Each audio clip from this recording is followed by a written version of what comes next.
Hi guys, welcome back to the channel. We just want to, go ahead, sorry. To tell you what we do, tips that you should have in Merida if you go there. Yes. Yeah. So we're going to start with 2 apps that we believe you should download. The first, and probably most obvious, is Google Translate if you're not fluent in Spanish or you just want a little help. The Google Lens has been like a lifesaver because you can hold it up and hold it in front of things and it'll translate the actual words for you. And then also the second app is the DiDi app. It's spelled D-I-D-I, and that's similar to Uber, but from what I've heard, it's a lot cheaper. You can attach your card to it if you want, or pay by cash for rides. And the second thing that you should bring is bug spray because the bugs are crazy out there, and sunscreen because it does get hot. Very, very hot. Another tip is to get your pesos at the ATM. You can get it at the airport, but I got mine at the Banco Norte ATM off of Monteo in Merida once I got there.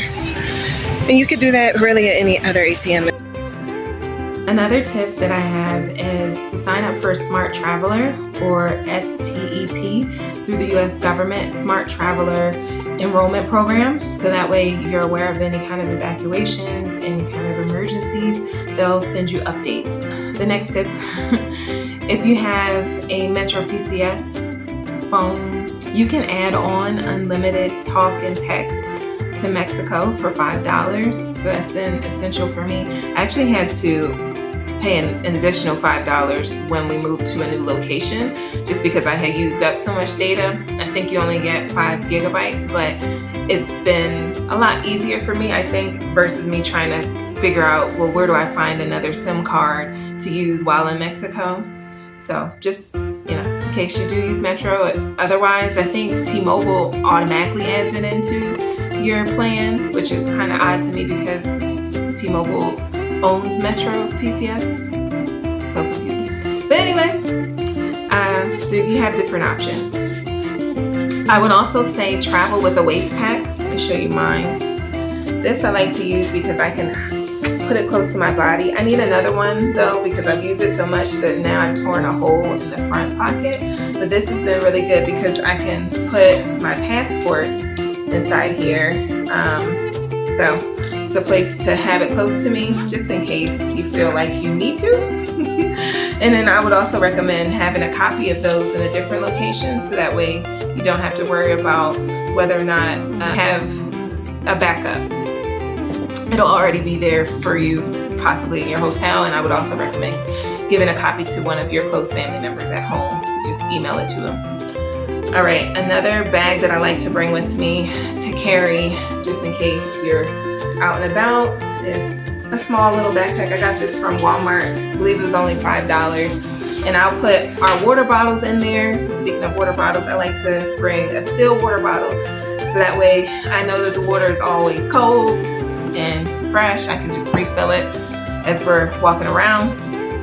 And then another bag that I brought with us was a reusable one, just because I know it can be condensed down.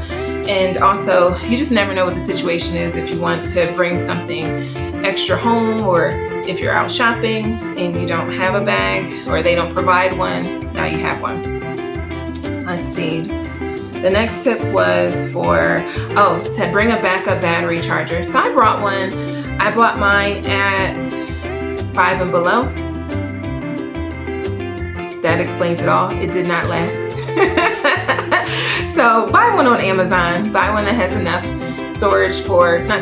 enough power to charge your essentials. Mine was just for the cell phone. And thankfully, when we were out on a tour one day, they had a place that I could plug it in inside of the van, so I didn't have to worry about having it. But it is something I think that I am pretty sure I'm going to invest in once we get back, so that way I have it for the next outing.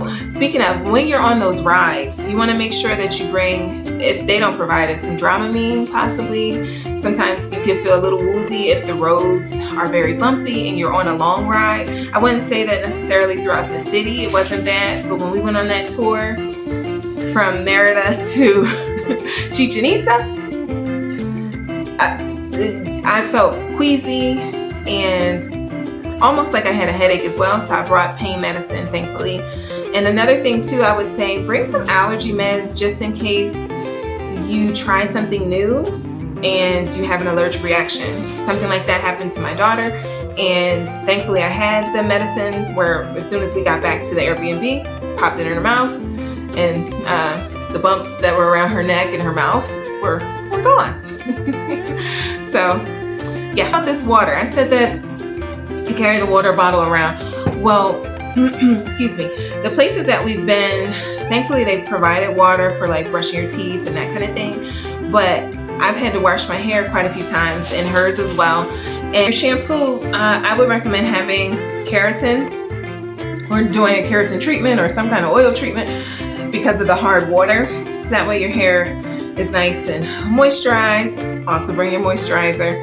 I brought the Tegan moisturizer, and I also brought a little bottle of, I don't know if it's Mielle, so that way I could continue to condition our hair daily.